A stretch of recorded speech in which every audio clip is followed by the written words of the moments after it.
Dear friends, आपका welcome है biology गुरुजी channel पर। फ्रेंड्स, आज की क्लास में एनसीईआरटी समरी का जो नेक्स्ट पार्ट है फॉर इंग्लिश मीडियम, उसमें लेकर आए लिविंग वर्ड का पार्ट 4 और इसके अंदर हम नीट से रिलेटेड जो एनसीईआरटी का समरी है, एनसीईआरटी के जो इंपॉर्टेंट लाइंस हैं उनको डिस्कस करेंगे। यहाँ से आपको कोई नोट्स बनाने की ज़रूरत नहीं है। एज इट इज़ इस क्लास को अगर आप देखेंगे तो इससे आपका एनसीईआरटी का जो पार्ट है वो एक तरीके से रिवाइज हो जाएगा। इंपॉर्टेंट जो फैक्ट्स हैं और जो काम की जो चीज़ें हैं वो रिवाइज होंगी। तो आज की क्लास में फ्रेंड्स हम पढ़ेंगे टेक्सोनॉमिकल एड्स, यानी कहने का मतलब जो टेक्सोनॉमी में ऐसे हेल्पफुल थिंग्स जिनकी वजह से हम किसी भी ऑर्गेनिज्म को क्लासीफाई कर सकते हैं या फिर उसके बारे में पूरी इन्फॉर्मेशन ऑब्टेन कर सकते हैं, वो है टेक्सोनॉमिकल एड्स। तो ये क्या है? Collection of actual specimen of plants and animals. यानी टेक्सोनॉमिकल एड्स में क्या होता है कि जो प्लांट और एनिमल हैं उनके एक्चुअल स्पेसिमेन होते हैं और ये एक तरीके से prime source of taxonomical studies के लिए प्राइम सोर्स है। यानी इनसे हम आप कह सकते हैं टेक्सोनॉमिकल स्टडीज़ को बहुत ही ईजिली परफॉर्म कर सकते हैं, ठीक है ना। और ये एक्चुअली स्पेसिमेन है और यहाँ पर आप कह सकते हैं ये फंडामेंटल टू स्टडीज़, यानी ये एक तरीके से बेसिक हैं, ये स्टडी करने के लिए बेसिक चीज़ें हैं। And these aids are essential for training in systematics. Systematics में आप कह सकते हैं जब स्टडी करते हैं उसके ट्रेनिंग के लिए ये जो एड्स हैं वो सारे क्या है? एसेंशियल हैं। अब यहाँ पर देखिए कौन कौन से टेक्सोनॉमिकल एड्स हैं हम डिस्कस करेंगे। Herbarium first one, second one is botanical gardens, third one is museum, fourth one zoological park.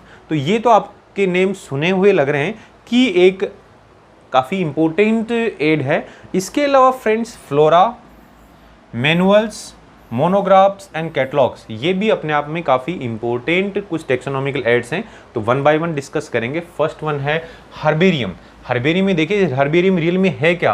बोले हर्ब से रिलेटेड ही प्लांट से रिलेटेड है, ध्यान रखना है। तो आप कह सकते हैं it is the store house of collected plant specimens.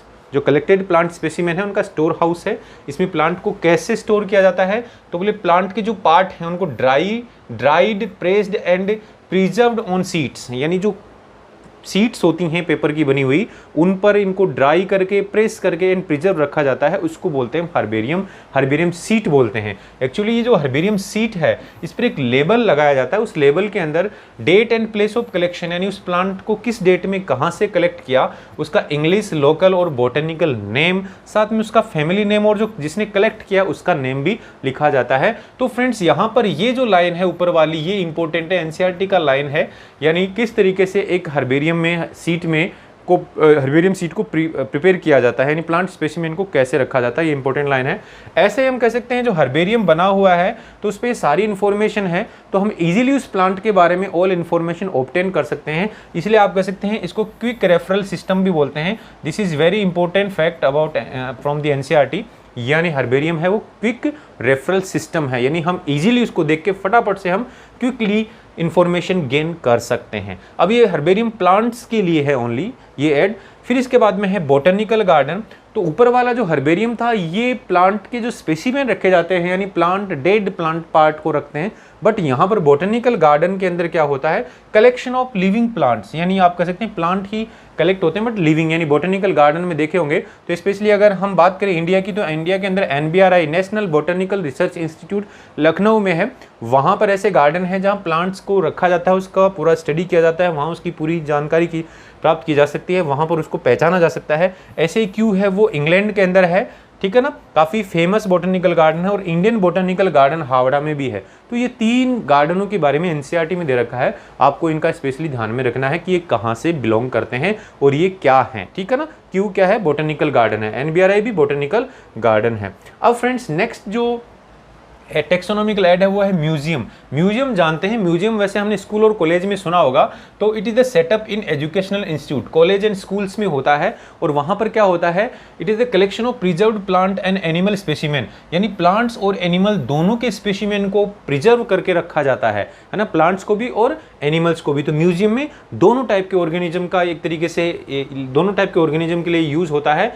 और यहाँ पर कभी कभी हम कॉलेज या स्कूल में देखते हैं कि वहाँ पे स्केलेटन का स्पेसिमेन भी होता है, एनिमल का जो स्केलेटन होता है उसको भी कलेक्ट करके रखा जाता है। तो ये लाइन इंपॉर्टेंट है बिकॉज म्यूजियम के बारे में हम जानते हैं एनिमल एंड प्लांट के स्पेसिमेन को प्रिजर्व करके रखा जाता है स्कूल एंड कॉलेजेज में, बट यहाँ पर जो कलेक्शन ऑफ स्केलेटन है वो भी एक तरीके से म्यूजियम का ही पार्ट है। ठीक है ना, ये ध्यान रखना है। Collection of skeleton is also part of museum.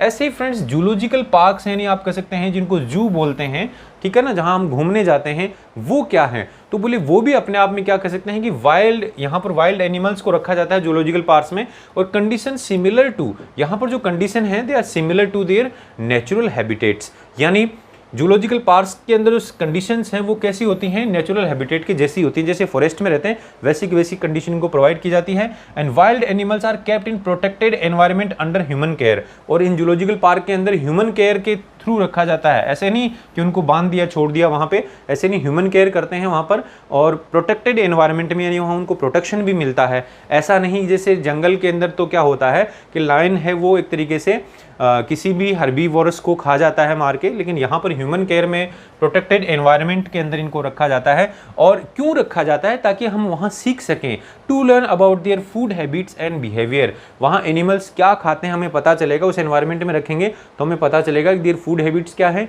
और उनका बिहेवियर कैसा है। तो ये जूलॉजिकल पार्क के अंदर आप कह सकते हैं ये स्टडी करने को मिलता है।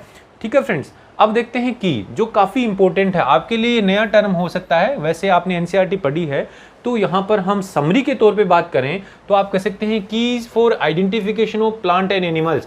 प्लांट और एनिमल दोनों के आइडेंटिफिकेशन के लिए यूज होती है, जैसे म्यूजियम होता है वैसे ही यहाँ पर प्लांट और एनिमल दोनों के लिए है। And these keys are based on similarities and dissimilarities, similarity और डिसिमिलरिटी पर बेस्ड होती हैं। यानी यहाँ पे आइडेंटिफिकेशन कर रहे हैं लेकिन किसके बेसिस पे, सिमिलरिटी एंड डिसिमिलरिटी के बेसिस पे। फ्रेंड्स यहाँ पर की जो है वो रियल में है क्या, तो बोले की के अंदर क्या होता है, की के अंदर दो स्टेटमेंट्स होते हैं और दोनों स्टेटमेंट कॉन्ट्रास्टिंग होते हैं। कॉन्ट्रास्टिंग मतलब एक दूसरे के ऑपोजिट होते हैं। अब उनमें से एक स्टेटमेंट आप कह सकते हैं एक्सेप्ट होगा, दूसरा रिजेक्ट होगा, तो फाइनली हमारे पास कंक्लूजन आएगा। यानी हम कह सकते हैं, जैसे फॉर एग्जांपल कि हमारे पास कुछ फ्रूट्स हैं, है ना, उसमें आप जिनके नेम जानते हैं, फॉर एग्जांपल मैंगो है, पपाया है ना, ग्रेप है, इस तरीके से कई फ्रूट्स हैं। अब हम कुछ की बनाते हैं डबल स्टेटमेंट की, यानी जैसे फ्रूट है ना, having yellow colour and fruit having green colour. तो अब हमें यहाँ चूज करना है, मैंगो के बारे में चूज करना है, तो हमें पता है कौन सा स्टेटमेंट चूज करेंगे, फ्रूट हैविंग येलो कलर। तो इस तरीके से आप कह सकते हैं मैंगो आगे निकल के आया, फिर उसके बाद उसके टेस्ट के बारे में भी बात हो सकती है। तो इस तरीके से कुछ कीज बनी होती हैं। तो यहाँ पर जो कीज होती हैं वो कॉन्ट्रास्टिंग कैरेक्टर पे बेस्ड होती हैं, और यहाँ पे जो कॉन्ट्रास्टिंग जो स्टेटमेंट्स होते हैं, है ना, कॉन्ट्रास्टिंग जो स्टेटमेंट्स होते हैं एक्चुअली उनको हम क्या बोलते हैं, कपलेट बोलते हैं। लेकिन जो ईच स्टेटमेंट है कॉन्ट्रास्टिंग स्टेटमेंट, उस स्टेटमेंट को लीड बोलते हैं। यानी ईच स्टेटमेंट को तो लीड और दोनों को कंबाइनली क्या बोलते हैं, कपलेट बोलते हैं, क्योंकि वहां पर दो कॉन्ट्रास्टिंग कैरेक्टर्स का स्टेटमेंट होता है। अब देखिए यहाँ पर कि अब हमारे पास कॉन्ट्रास्टिंग स्टेटमेंट है, तो एक तो एक्सेप्ट होगा, acceptance of only one and rejection of the other statement. इस तरीके से हम यहाँ डिसाइड कर लेंगे कि हम किसके बारे में बात कर रहे हैं। तो फ्रेंड्स ये जो चीज है, एक तो कपलेट, ये आपको ध्यान रखना है, क्योंकि समरी पढ़ रहे हैं एनसीईआरटी का, तो कपलेट के बारे में ध्यान रखना है, लीड के बारे में ध्यान रखना है। यानी ईच स्टेटमेंट ऑफ की इज कॉल्ड लीड, ठीक है ना, एंड द कॉन्ट्रास्टिंग कैरेक्टर्स यानी जो पेयर्स ऑफ कैरेक्टर्स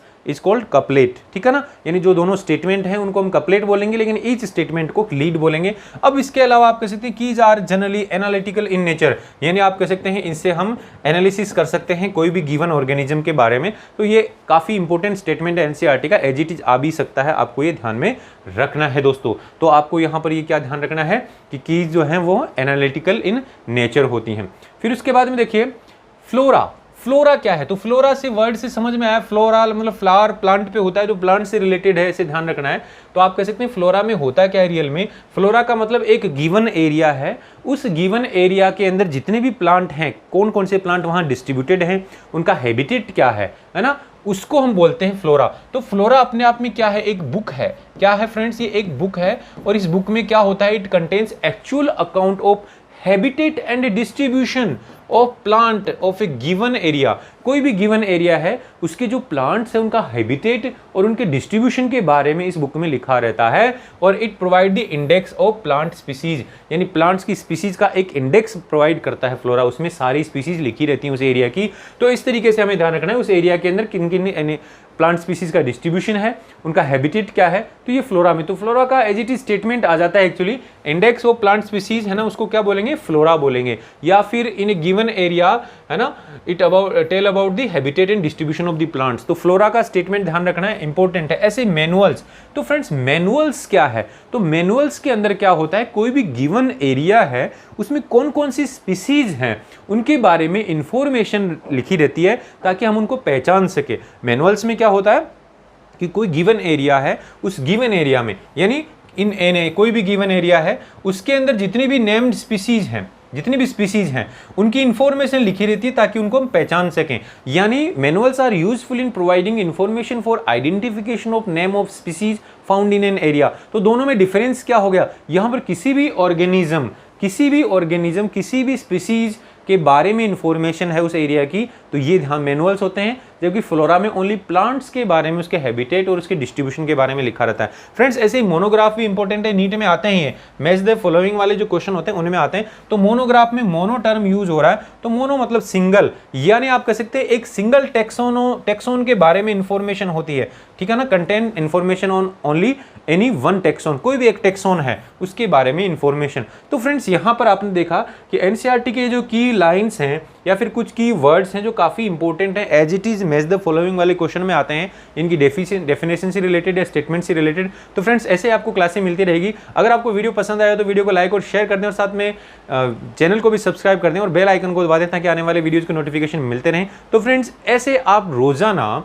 आप कह सकते हैं रोजाना ऐसे समरी का वीडियो देखेंगे तो जिसने एनसीईआरटी को एक बार रीड कर रखा है, अंडरस्टैंड कर रखा है, उसके लिए काफी इंपॉर्टेंट है ये। 10 मिनट में आप इन चीजों को रिवाइज कर लेंगे, ठीक है ना फ्रेंड्स। तो ऐसे ही आपको क्लास मिलती रहेगी, मिलते हैं नेक्स्ट क्लास में। Thank you.